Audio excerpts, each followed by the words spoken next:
नमस्कार आप सभी साथियों को और स्वागत है आप सभी का हमारे क्लासिक नर्सिंग यूट्यूब चैनल जो कि ऑनलाइन प्लेटफॉर्म है। और आज हम बात करेंगे मेंटल हेल्थ नर्सिंग। और प्रीवियस में हमने इंट्रोडक्शन में मेंटल हेल्थ क्या होती है और मेंटल इलनेस क्या होती है, उसके कुछ जो है इंडिकेटर्स होते हैं और करंट कंसेप्ट के नाम से हमने indicators of mental health nursing देखा।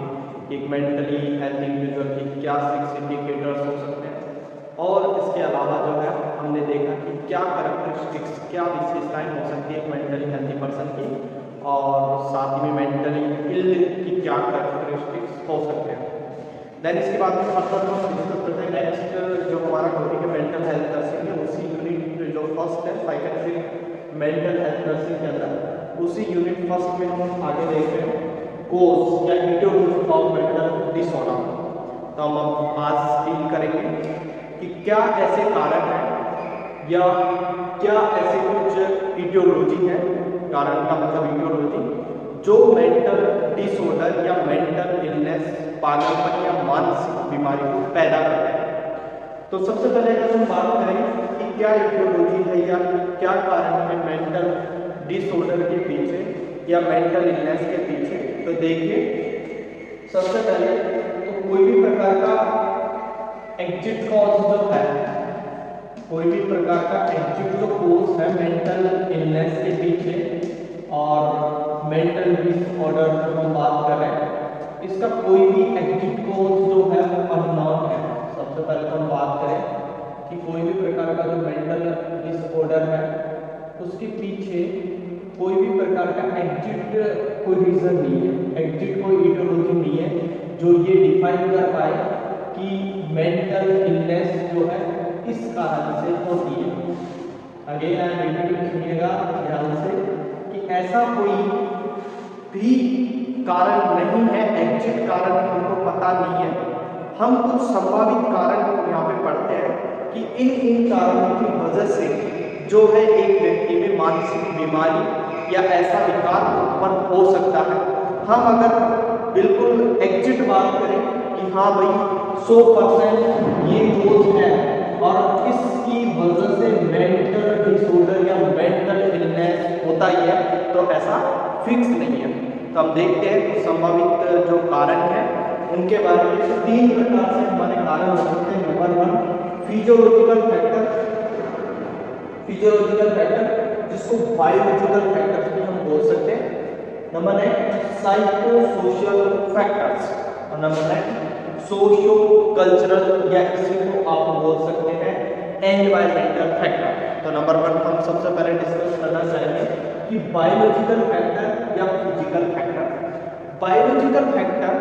या फिजिकल फैक्टर, बायोलॉजिकल फैक्टर या फिजियोलॉजिकल फैक्टर का मतलब होता है कि कोई भी प्रकार से कोई भी अल्ट्रेशन अगर शरीर में होता है, यानी का मतलब कि ऐसे कुछ कारण फिजिकल या बायोलॉजी में हम बात करें कि ऐसे कुछ कारण जो हमारे को शारीरिक रूप से अल्टर होने की वजह से, यानी कि फिजिकल अल्टर होने की वजह से क्या होती है, मेंटल इलनेस होती है। तो हम उन कारणों को क्या बोल सकते हैं, या तो बायोलॉजिकल बोल सकते हैं या फिजिकल का मतलब क्या है कि शरीर से संबंधित है। कुछ ऐसे कारण जो हमारे शरीर शारीरिक संबंधित हैं, उन कारणों को हम बायोलॉजिकल फैक्टर या उन्हीं को फिजिकल फैक्टर्स हम बोल सकते हैं। तो नंबर 1 फर्स्ट आता है इसके अंदर की जेनेटिक या क्रोमोसोमल फैक्टर्स। अगर मान लीजिए कुछ ऐसी जेनेटिक्स है, कुछ ऐसा जेनेटिक है इसके पीछे फिजिकल बायोलॉजिकल शरीर के अंदर कि अगर कोई जेनेटिक के दौरान अगर कोई क्रोमोसोम अगर ज़्यादा हो जाए, इंक्रीज हो जाए, या कोई क्रोमोसोम डिक्रीज हो जाए, मतलब क्रोमोसोमल एब्नॉर्मलिटी हो जाए। मान लीजिए फॉर एग्जांपल कि एक क्रोमोसोम या तो बढ़ जाए या एक क्रोमोसोम बढ़ जाए, और कुछ ऐसी सम स्पेसिफिक कुछ ऐसी कंडीशन होती है, डिजीज होती है, जिनकी वजह से ऐसा म्यूटेशन हो सकता है। फॉर एग्जांपल के लिए सिकल सेल एनीमिया एक ऐसी कंडीशन हो सकती है जिसके अंदर क्रोमोसोमल एब्नॉर्मलिटी हो सकती है, जिसकी वजह से जेनेटिक कोज जो है ऐसा ऐसा होने की वजह से मेंटल इलनेस हो सकता है। नंबर 1 फर्स्ट हमने डील किया। इसके अलावा फैमिली हिस्ट्री, जब भी जेनेटिक की बात आती है या हेरिडिटी पैटर्न की बात आती है, आनुवांशिकता या वंशानुगति की जब बात आती है तो उसमें फैमिली हिस्ट्री का भी इम्पोर्टेंट रोल होता है। जैसे फैमिली हिस्ट्री का मतलब ये होता है कि जब भी कोई मानसिक व्यक्ति बीमार होता है, जब भी कोई मानसिक व्यक्ति बीमार होता है तो जब भी हम उसको हॉस्पिटल में या कहीं लेके जाते हैं तो डॉक्टर हमसे ये जरूर पूछता है, एक बार इस बारे में जरूर डिस्कस करता है कि भी आपके परिवार में पहले भी कोई ऐसा मानसिक बीमार था क्या, या आपके परिवार में किसी को भी कोई भी प्रकार की छोटी मोटी मेंटल इलनेस थी या नहीं। तो ये फैमिली हिस्ट्री इस चीज़ को बढ़ावा देती है कि प्रीवियस में अगर आपके परिवार में, आपके फैमिली में अगर कोई मेंटल इलनेस का कैंडिडेट रहा है तो संभावना ये हो जाती है कि आने वाले जो पीढ़ी है या जो हमारा परिवार है उसके अंदर भी किसी को मेंटल इलनेस होने की संभावना थोड़ी बहुत रहती है। इसके बाद में नेक्स्ट हम देखेंगे बायोलॉजिकल फैक्टर, शरीर से संबंधित की बात कर रहे हैं, शारीरिक जो फिजिकल अल्टरेशन होता है उनके कारण क्या क्या हो सकते हैं। फर्स्ट हमने देखा जेनेटिक क्रोमोसोमल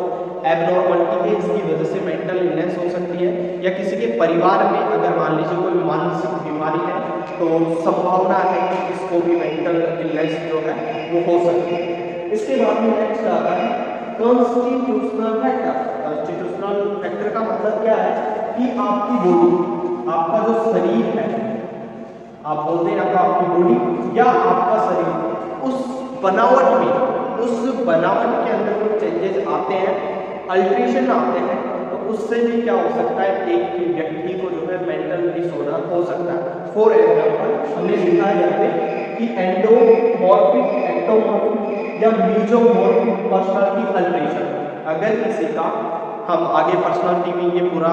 अच्छे से डिस्कस करेंगे, लेकिन यहाँ पे बिल्कुल बेसिक से समझिएगा कि अगर किसी व्यक्ति का एंडो, एक्टो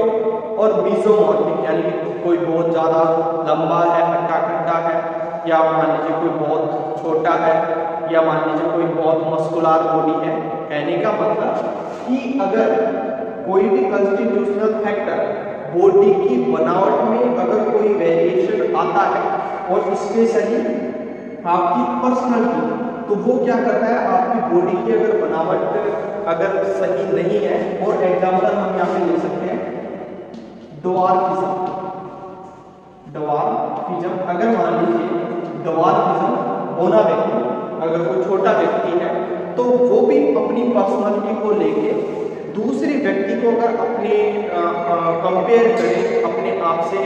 मापना शुरू कर दे कि यार मेरी भी इतनी हाइट होती, या मैं भी बहुत मोटा ताजा होता, या मेरी भी मस्कुलर बॉडी होती, इस कंपेयर में एक व्यक्ति अपने शरीर से गिल्टी फीलिंग अगर महसूस करके जो है वो स्ट्रेस में, और स्ट्रेस से देन जो है डिप्रेशन वगैरह मेंटल इलनेस या मेंटल डिसऑर्डर से क्या कर सकता है, सफर कर सकता है। Again I am repeating constitutional factor, जिसमें बॉडी की बनावट में, स्पेशली पर्सनालिटी में एंडोमॉर्फिक, मीजोमॉर्फिक और एक्टोमॉर्फिक, और हमने समझा कि अगर कोई ड्वार्फिज्म वाला व्यक्ति है तो वो अपने आप से अगर अपनी कम हाइट को लेकर जो है वो स्ट्रेस में, तनाव में आ सकता है, उसकी वजह से डिप्रेस हो सकता है दूसरे व्यक्ति को अगर कंपेयर करें तो। इसके बाद में नंबर नेक्स्ट आता है फिजिकल डेप्रिवेशन। फिजिकल डेप्रिवेशन का मतलब है कि कोई व्यक्ति में फिजिकली, शारीरिक, फिजिकल का मतलब शारीरिक, कोई व्यक्ति में डेप्रिवेशन का मतलब है कोई चीज की कमी आ गई है। फिजिकल शारीरिक डेप्रिवेशन का मतलब शारीरिक शरीर में कोई चीज की कमी आ गई है तो भी व्यक्ति जो है मेंटली इल हो सकता है। और एग्जाम्पल यहाँ पे लिख रखा है मैंने, रोटी, कपड़ा और मकान, फूड, शेल्टर, हाउस। अगर किसी व्यक्ति को अगर रोटी,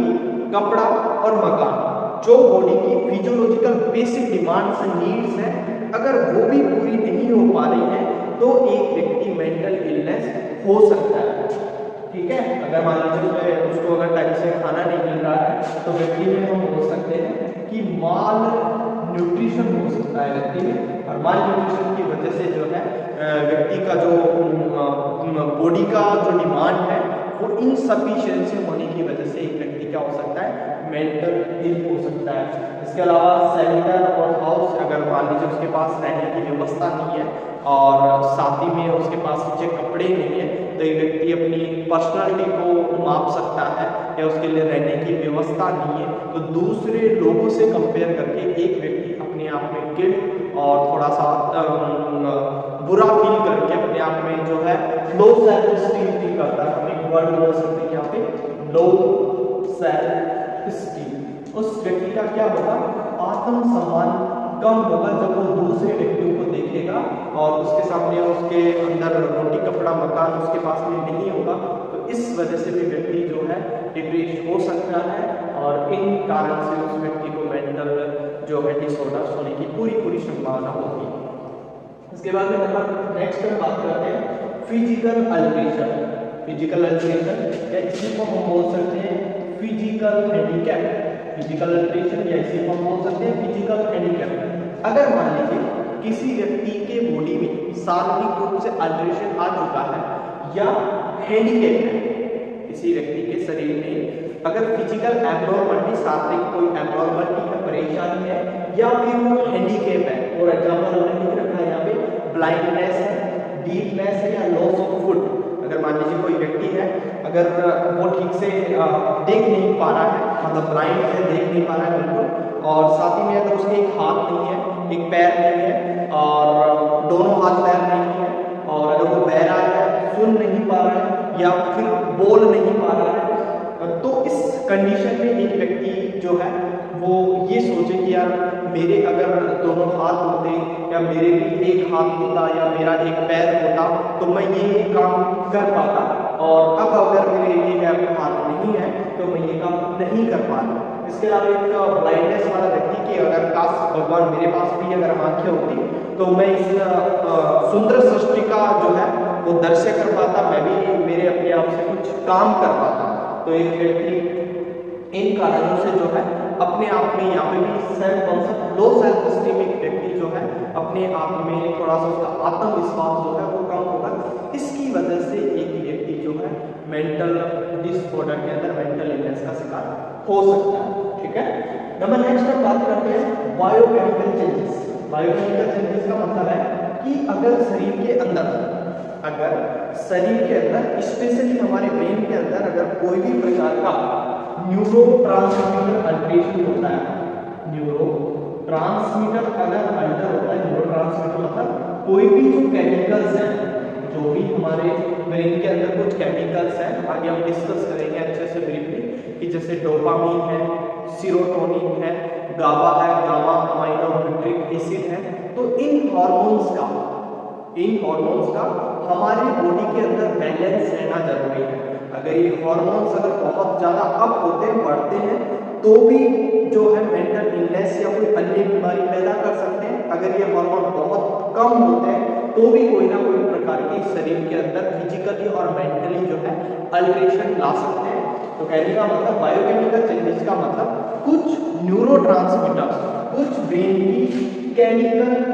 गतिविधियों में क्या हो गया है, चेंजेस हो गया है। कुछ ब्रेन की केमिकल अगर गतिविधियों में चेंजेस हो गया है, बदलाव आ गया है, तो उस कारण से भी एक व्यक्ति में मेंटल डिसऑर्डर या मेंटल इलनेस होने की पूरी संभावना है। नंबर नेक्स्ट जो कारण है वो है ब्रेन ट्यूमर या ब्रेन इन्फेक्शन। एक ऐसा कारण जिसमें स्पेशली कोई भी प्रकार से ब्रेन के ऊपर अटैक हो। मान लीजिए रोड ट्रैफिक एक्सीडेंट हुआ है जिसकी वजह से ब्रेन में चोट आई है, अब हो सकता है ब्रेन में चोट आई है तो उसकी वजह से ब्रेन का जो न्यूरोट्रांसमीटर जो केमिकल बैलेंस था वो इम्बैलेंस हो गया, इसकी वजह से व्यक्ति मेंटल जो है इलनेस में जा सकता है। नंबर नेक्स्ट हम बात करें कि अगर मान लीजिए कि पूरे मान लीजिए हेड में चोट ना आई है, ब्रेन में अगर चोट ना आई है और ब्रेन में कोई ट्यूमर है किसी प्रकार का, तो भी हो सकता है कई बार एंटीरियर पिट्यूटरी जो हार्मोन सिक्रीशन करने वाली जो ग्रंथि है, पिट्यूटरी मास्टर जो ग्लैंड है, वो हो सकता है कि उसमें अगर कोई ट्यूमर हो, एंडोक्राइनल कोई डिस्फंक्शन हो, तो उसकी वजह से भी हार्मोन की गतिविधियां कम और ज़्यादा होने की वजह से एक व्यक्ति में मेंटल डिसऑर्डर हो सकता है। इसके अलावा ब्रेन में कोई इन्फेक्शन या मान लीजिए कि ब्रेन के अंदर ब्लड सप्लाई कम है, ऑक्सीजन, तो अगर ब्लड ऑक्सीजन सप्लाई अगर ब्रेन को कम मिलेगी तो ब्रेन की जो सेल्स हैं वो भी क्या हो सकती है, धीरे धीरे डेस्ट्रॉय हो सकती है, और उनका अगर वर्क फंक्शनिंग कम होगा तो उसकी वजह से भी एक व्यक्ति में क्या हो सकता है, मेंटल इलनेस, मेंटल डिसऑर्डर हो सकता है। ठीक है, हमने सबसे पहले देखा बायोलॉजिकल फैक्टर, ये फिजिकल फैक्टर। इसमें हमने सारी जो गतिविधियां देखी हैं उसमें सिर्फ और सिर्फ जो है शारीरिक रूप से एक व्यक्ति में जो है एब्नॉर्मलिटीज आ रही है, चाहे वो जेनेटिक हो, किसी किसी क्रोमोसोमल एब्नॉर्मलिटीज का, क्रोमोसोम का घटना हो या फिर वो बढ़ना हो। इसके अलावा कुछ फैमिली हिस्ट्री, अगर किसी के परिवार में अगर कुछ मानसिक बीमारी है तो कुछ एक कारण ऐसे रहते हैं कि आने वाली पीढ़ी में या जो अभी एट टाइम में जो व्यक्ति है उसके अंदर भी मेंटल इलनेस होने की संभावना होती है। देन हमने सिचुएशनल फैक्टर, जिसमें अगर मान लीजिए कोई बॉडी इमेज डिस्टर्ब्ड ऐसा कुछ होता है या फिर पर्सनालिटी रिलेटेड कुछ बॉडी के आकार में, बनावट में अगर कुछ प्रॉब्लम है तो उसकी वजह से व्यक्ति मेंटल इलनेस हो सकता है। नेक्स्ट फिजिकल अल्टरेशन, जिसमें ब्लाइंडनेस, डीफनेस, और अगर पैर नहीं है, किसी के हाथ नहीं है, देख नहीं पा रहा है, सुन नहीं पा रहा है, तो उस कंपेयर से व्यक्ति अपने आप को लो सेल्फ एस्टीम, अपना आत्मविश्वास कम मानकर भी जो है कंपेयर करके जो है मेंटल डिसऑर्डर में जा सकता है। इसके अलावा बायोकेमिकल चेंजेस, न्यूरोट्रांसमीटर अल्टरेशन की वजह से, और देन इसके बाद अगर ब्रेन में कोई ट्यूमर इन्फेक्शन और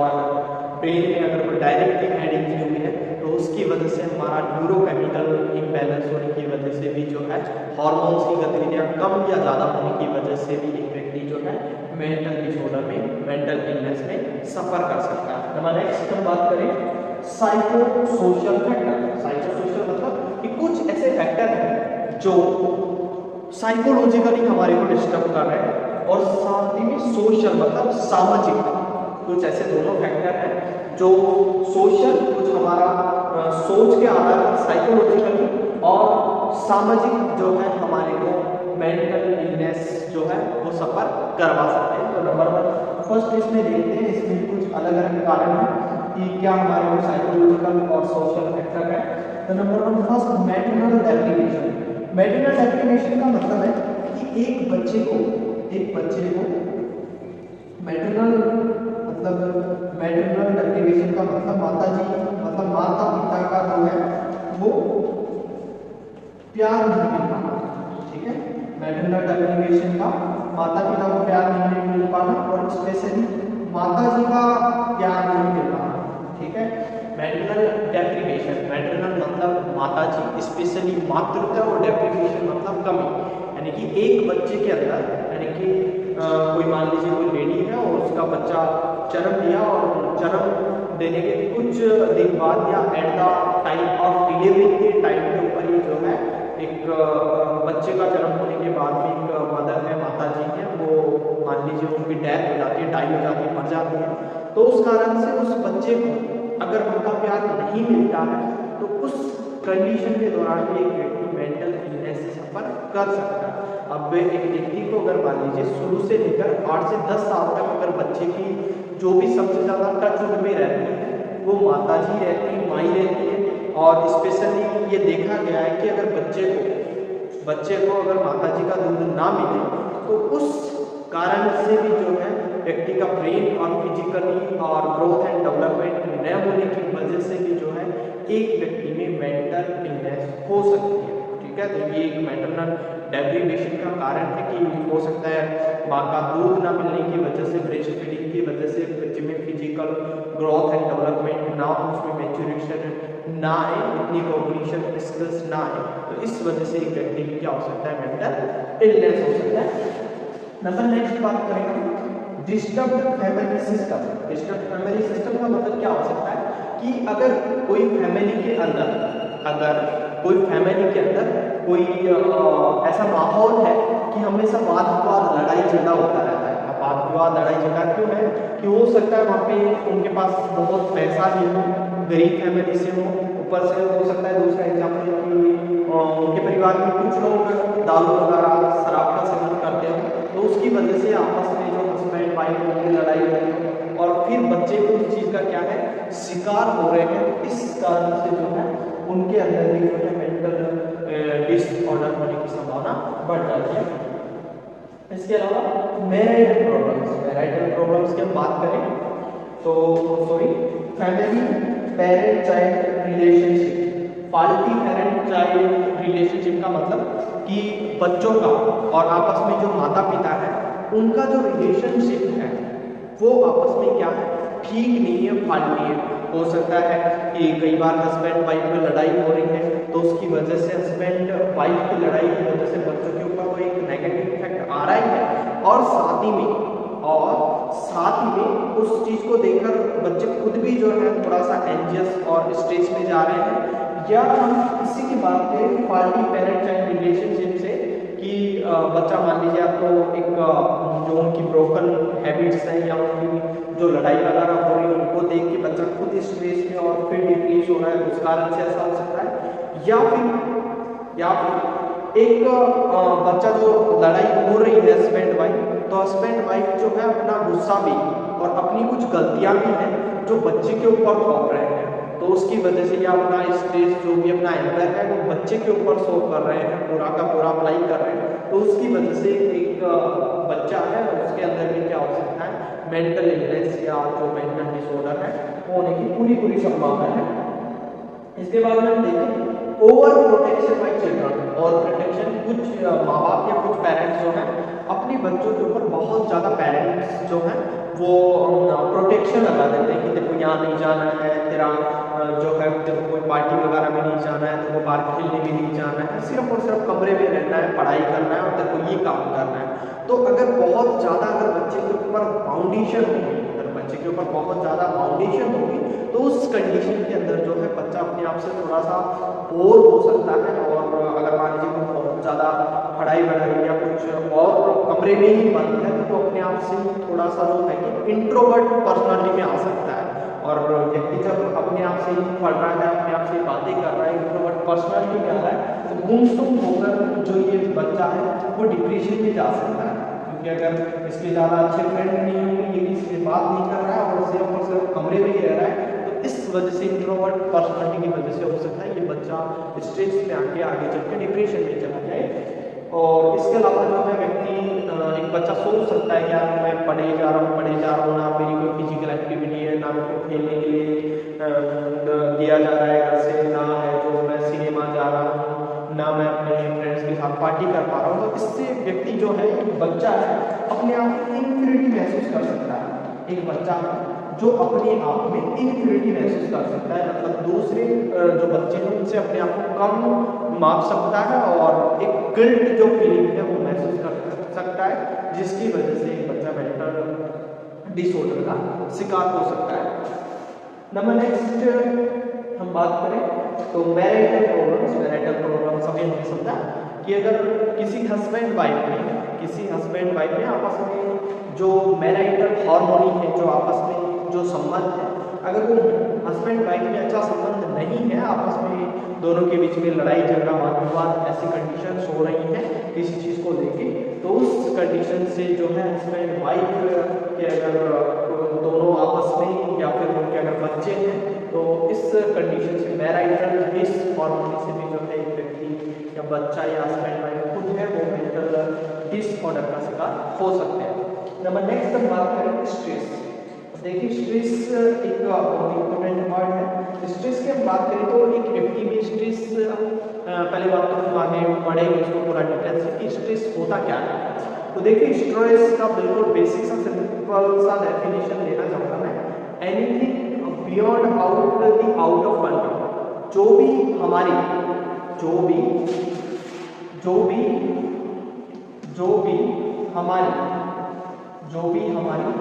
एबिलिटी या फिर क्षमता से बाहर है,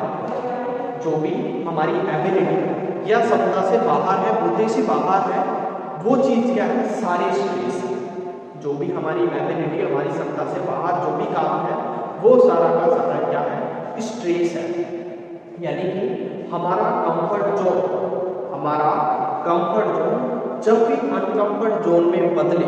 हमारा कंफर्ट जोन अगर डिस्टर्ब हो जाए या अनकंफर्ट जोन में बदले तो हम इसको स्ट्रेस बोल सकते हैं। अब स्ट्रेस एक व्यक्ति के जीवन में कैसे आ सकता है, तो बहुत सारा टाइप का पॉजिटिव नेगेटिव अलग अलग टाइप स्ट्रेस के हो सकते हैं, लेकिन स्पेशली हम यहाँ पे बात करेंगे कि एक व्यक्ति के जीवन में स्ट्रेस कैसे आ सकता है, उसकी वजह से जो है मेंटल डिसऑर्डर कैसे हो सकता है। तो जैसे लॉस ऑफ जॉब, मान लीजिए एक व्यक्ति है और अचानक से उसका जो है जॉब लॉस हो गया, उसका जॉब जो है वो छूट गया, तो उस कारण से जो है व्यक्ति जो है मेंटल डिसऑर्डर का शिकार हो सकता है कि मेरे पास जॉब नहीं है, मैं घर में कमाने वाला था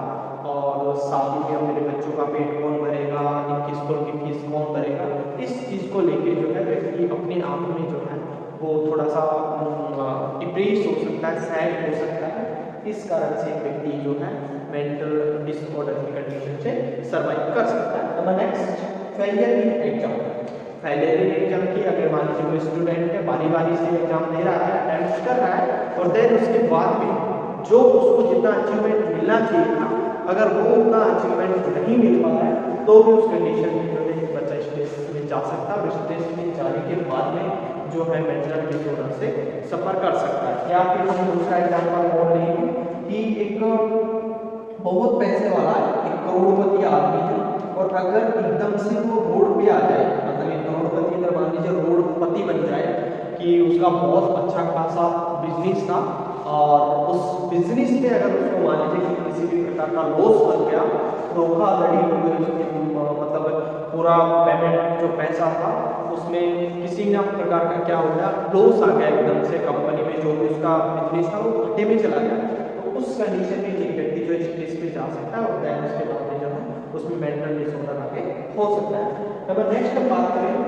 सोशियो कल्चरल फैक्टर, कुछ ऐसे सामाजिक और ऐसे कल्चरल फैक्टर या फिर किसी को बोल सकते हैं एनवायरमेंटल कोज हो सकते हैं, कुछ बाहरी ऐसे कारण हो सकते हैं जो भी अपने अंदर क्या करवा सकते हैं, मेंटल डिसऑर्डर या मेंटल इलनेस को पैदा करवा सकते हैं। Number one, first poverty. Poverty का मतलब आप लोग जानते हैं, पुअर्टी का मतलब होता है गरीबी। गरीबी का मतलब बिल्कुल बेसिक सा भी हमने पढ़ा है, या फिर सॉरी कि एक फैक्टर मैंने देखा था अभी, पुअर्टी का बड़ा मकान, ये फिजिकल डेप्रिवेशन। फिजिकल डेप्रिवेशन का मतलब अगर शारीरिक रूप से किसी चीज की कमी होना, कहने का मतलब पुअर्टी। पुअर्टी का मतलब गरीबी। अगर किसी को रोटी, कपड़ा और मकान, अगर मान लीजिए किसी के पास खाने के लिए कुछ व्यवस्था नहीं है, और किसी के पास ओढ़ने बैठने के लिए कुछ व्यवस्था नहीं है, और साथ ही में अगर रहने के लिए कुछ व्यवस्था नहीं है, तो इस कंडीशन में जो है एक व्यक्ति जो है मेंटल डिसऑर्डर का शिकार हो सकता है। Number next, unemployment. अनएम्प्लॉयमेंट का मतलब कि बेरोजगारी। बढ़ती हुई जनसंख्या में जो है बेरोजगारी एक बहुत बड़ा इशू है। अगर अनएम्प्लॉयमेंट जैसी कंडीशन होती है, ये दोनों आपस में कोरिलेटेड है, कि अगर मान लीजिए कोई व्यक्ति अनएम्प्लॉयमेंट बेरोजगार है, उसको रोजगार नहीं मिल पा रहा है, व्यवसाय नहीं मिल पा रहा है, कोई भी काम धंधा पैसा काम करने के लिए नहीं मिल पा रहा है, तो उससे वो व्यक्ति अपने आप को जो है थोड़ा सा सेल्फ एस्टीम, उसका आत्मविश्वास कम होगा। और साथ ही में दूसरा एग्जाम्पल यहाँ पे भी हो सकता है कि जो व्यक्ति मान लीजिए ग्रेजुएट व्यक्ति है या एक बहुत अच्छा पढ़ा लिखा व्यक्ति है, उसको जो डिमांड जॉब की होनी चाहिए थी, मान लीजिए कि कोई अच्छी ग्रेजुएशन वाला किया हुआ व्यक्ति है, एक ग्रेजुएशन वाला व्यक्ति है, और वो एक अच्छी जॉब चाहता है ऑफिस में, और अगर उसको एक अच्छी जॉब ऑफिस में नहीं मिल पा रही है, और अगर मान लीजिए वो कोई लेबर टास्क कर रहा है या कोई ऐसा घर पे खेती वगैरह कर रहा है, तो उस कंडीशन में भी वो जो है अपनी जॉब से खुश ना हो, तो वो भी क्या है, एक प्रकार का अनएम्प्लॉयमेंट है, बेरोजगारी है। मतलब जो चाहत है, जो डिग्री है, ग्रेजुएशन है, जितनी पढ़ाई है, उस आधार पर भी अपने आप को अपना जॉब सेटिस्फेक्शन नहीं मिल पा रहा, जिसकी वजह से भी एक व्यक्ति में क्या हो सकता है, स्ट्रेस हो सकता है, डिप्रेशन हो सकता है, जिसकी वजह से जो है एक व्यक्ति मेंटल इलनेस, डिप्रेशन जैसी कंडीशन से सफर कर सकता है। Number next, severe competition. Severe competition, अब सीवियर कॉम्पिटिशन का मतलब क्या है कि बहुत सारी जो कोचिंग संस्थान है या बहुत सारी जनसंख्या है, या हर एक आदमी के अंदर, हर एक इंडिविजुअल के अंदर कॉम्पिटिशन का मतलब प्रतिस्पर्धा हो रही है। प्रति जो स्पर्धा है वो बढ़ गई है कि हर एक व्यक्ति, मान लीजिए पहले हम बात करें तो पहले हर एक व्यक्ति को आज से 15-20 साल पहले हम बात करें तो चाहे वो टीचर हो, चाहे हमारे नर्सिंग प्रोफेशन हो, चाहे वो मेडिकल में हो, चाहे वो इंजीनियरिंग में हो, हर एक फैसिलिटी बहुत अच्छी थी कि अगर ऐसा प्रोफेशन कर रहे हैं, मान लीजिए फॉर एग्जाम्पल के नर्सिंग में ही या इलेक्ट्रिकल में, आप इंजीनियरिंग वगैरह में तो आप करेंगे और उसके 1 महीना 2 महीना 6 महीने के अंदर आपका जो है जॉब आपको मिल जाएगी। बट लेकिन अब कंडीशन क्या है कि इतनी जो कंपटीशन इतना हो गया है कि आपको बहुत ज़्यादा पढ़ाई करनी पड़ रही है और बहुत ज़्यादा आपको मेहनत करनी पड़ रही है, और उसके बावजूद भी आपको जो है आपका गोल अचीव नहीं हो रहा है। तो इस कंडीशन में सीवियर कंपटीशन, मतलब बढ़ती हुई आप बहुत ज़्यादा कंपटीशन और बहुत सारे लोग जो है प्रतिस्पर्धा में है, ऐसा नहीं है। आज आप अगर कंपटीशन में भी बात करें तो अगर कोई जगह मामूली से बात करें कि सीट के ऊपर में मान लीजिए मामूली से मामूली कम से कम 100 भी आदमी बैठ रहे हैं, तो एक बहुत सीवियर कंपटीशन ही है ये। तो इस कंडीशन में भी जो है एक व्यक्ति को जो है मेंटल डिसऑर्डर होने की संभावना रहती है, और कंपटीशन से लेके और साथ ही में फिजिकली डिस्ट्रेस आता है बॉडी के अंदर, शारीरिक रूप से भी थकावट वगैरह, और साथ ही में मेंटली रूप से व्यक्ति जो है थोड़ा सा स्ट्रेस में या डिप्रेस थोड़ा सा जो है वो रहता है, जिसकी वजह से जो है ऐसा हो सकता है। तो नेक्स्ट हम बात करें सोशल चेंजेस। सोशल चेंजेस का मतलब क्या है कि कुछ चेंजेस किसी समाज में, अगर समाज में कुछ चेंजेस होते हैं, और समाज में चेंजेस का मतलब कि अगर कोई व्यक्ति अभी मान लीजिए जयपुर में रह रहा है और फिर उसको मान लीजिए जॉब के पर्पज से या कोई और अन्य काम से अगर समाज से दूर जाना पड़ रहा है, तो उस एडजस्टमेंट का जो है वो माल एडजस्टमेंट हो जाएगा। एडजस्टमेंट का मतलब माल एडजस्टमेंट, यानी कि एक व्यक्ति अपने आप को दूसरे एनवायरनमेंट के अंदर एडजस्टमेंट नहीं कर पा रहा है। कुछ सामाजिक गतिविधियां ऐसी हो गई हैं जिसकी वजह से समाज में चेंजेस आने की वजह से उसको भी अपना रूटीन एक्टिविटी और अपना भी जो है थोड़ा सा अपने आप में कुछ चेंजेस करने पड़ रहे हैं। कहने का मतलब अपने आप में चेंजेस करने का मतलब कि एक व्यक्ति अपनी सीमा से बाहर, अपनी क्षमता से बाहर कुछ भी कर रहा है, वो स्ट्रेस है, और इस स्ट्रेस में आने की वजह से, माल एडजस्टिंग की वजह से एक व्यक्ति जो है मेंटल इलनेस का शिकार हो सकता है। इसके अलावा वॉयलेंस बात करें, वॉयलेंस का मतलब क्या है कि अगर मान लीजिए बहुत कोई अगर लड़ाई झगड़ा, वाद विवाद, अत्याचार जैसी कंडीशन है, या मान लीजिए रेप जैसी कंडीशन है, वार जैसी कंडीशन है कि अगर कहीं पे युद्ध हो रहा है और किसी लड़की के साथ में रेप जैसी कंडीशन हो गई है, और ऐसे कुछ डोमेस्टिक वायलेंस हो सकते हैं, घरेलू हिंसा है, घर पे अगर कुछ लोग आपस में घर परिवार में ही लड़ाई करने का माहौल है, लड़ाई झगड़ा वाद विवाद करते हैं पैसों से लेके, या कुछ शराब वगैरह या कुछ अन्य कारणों से हो सकता है कि लड़की के साथ में रेप हो, तो रेप जैसे असॉल्ट जैसे कंडीशन में क्या हो सकता है, एक लड़की का लो सेल्फ एस्टीम हो सकता है, वो अपने आप को जो है कमजोर समझ सकती है, इन्फीरियरिटी की भावना की वजह से व्यक्ति की स्ट्रेस और मेंटल जो है मेंटल डिसऑर्डर का शिकार हो सकती है। इसके बाद में वार वगैरह, युद्ध वगैरह से मान लीजिए कि अपने ऊपर तो कोई प्रभाव नहीं पड़ता इस चीज़ का, लेकिन फिर भी हम बोले वार वगैरह में, यानी कि कहने का मतलब हमारे छोटे मोटे जो कम्युनिटी लेवल पे और हमारे समाज में अगर कोई भी प्रकार का युद्ध ऐसी कंडीशन होती है, तो उनमें आपस में जो आपसी जो लोग हैं, जो आसपास के लोग हैं, उनमें क्या रहता है, एक डर सा पैदा हो जाता है कि यार ये लोग बारी से लड़ाई कर रहे हैं, हो सकता है कल को हमारे ऊपर भी अटैक हो जाए। तो इस कंडीशन से व्यक्ति एंजियस हो सकते हैं, और दैन उसके बाद में जो है ऐसा हो सकता है। ठीक है, एक कारण और हो सकता है कि एंजाइटी के कारण हो सकता है। एंजाइटी का मतलब बेचैनी, ठीक है, और एंजाइटी का मतलब बेचैनी मतलब ये है कि अगर कोई व्यक्ति किसी चीज़ को, छोटी चीज़ को लेकर मतलब बहुत ज़्यादा हैवी हो रहा है, इस चीज़ को लेकिन बहुत ज़्यादा हैवी हो रहा है, एंजियस हो रहा है, बेचैनी हो रही है, तो भी क्या है, स्ट्रेस में जा सकता है। क्यों? स्ट्रेस का मतलब पहले एंजियस, एंजाइटी, और देन उसके बाद में जीएडी,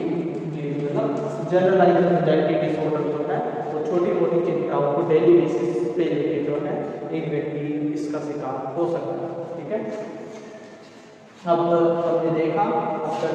कि कोजिटिव ऑफ मेंटल डिसऑर्डर या मेंटल डिसऑर्डर, और मेंटल इलनेस हम पढ़ चुके हैं कि मेंटल इलनेस से व्यक्ति अगर फिजिकली, मेंटली, सोशली अगर माल एडजस्टमेंट है, और साथ ही में बोल सकते हैं डिस्टर्ब है, उसका physical, mental, social wellbeing disturb है, तो वो भी क्या हो सकता है, मेंटल इल हो सकता है। हमने देखा बायोलॉजिकल फैक्टर, और इसके बाद फिजिकल फैक्टर हो सकते हैं, देन इसके बाद साइको सोशल फैक्टर, और साइको सोशल फैक्टर के बाद में नंबर थर्ड जो है हमारा वो होता है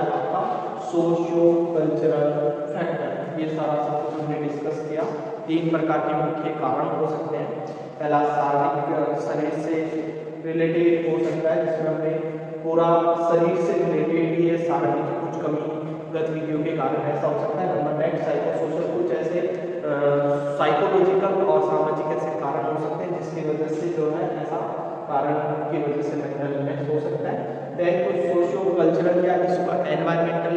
कोजेज, कुछ ऐसे बाहरी कारण हो सकते हैं, poverty, unemployment, severe competition, social changes और वायलेंस, डोमेस्टिक वायलेंस या रेप, वॉर जैसी गतिविधियां हैं, ये मेंटल इलनेस को करवा सकती है। Exit cause again I am repeating की अननोन है, लेकिन कुछ एक ऐसे कारण होते हैं जिनसे हम प्रिडिक्ट कर सकते हैं, अंदाजा लगा सकते हैं कि हाँ भाई इस कारण से जो है ये मेंटल इलनेस हो सकती है। फॉर एग्जाम्पल के लिए यहाँ पे आ रहा है कि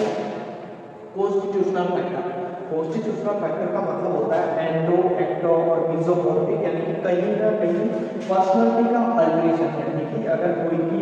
पर्सनालिटी किसी भी व्यक्ति की अगर पर्सनालिटी में अल्टरेशन आता है तो उसकी वजह से भी जो है एक व्यक्ति में अपना जो पर्सनालिटी का स्ट्रक्चर, अगर पर्सनालिटी चेंज होती है तो उसकी वजह से भी जो है एक व्यक्ति में मेंटल डिसऑर्डर हो सकते हैं। फॉर एग्जाम्पल के लिए मैंने एंजाइटी बताया, अगर किसी में एंजाइटी हो रही है, बारी बारी से कोई व्यक्ति एंजियस हो रहा है तो उसमें आगे चल के जीएडी हो सकता है। दूसरा ऐसे हम बात करें ऑब्सेशन, दूसरा हम बात करें एक अगर ऑब्सेशन, अगर मान लीजिए कोई बच्चा या कोई नवयुवक है जो बारी बारी से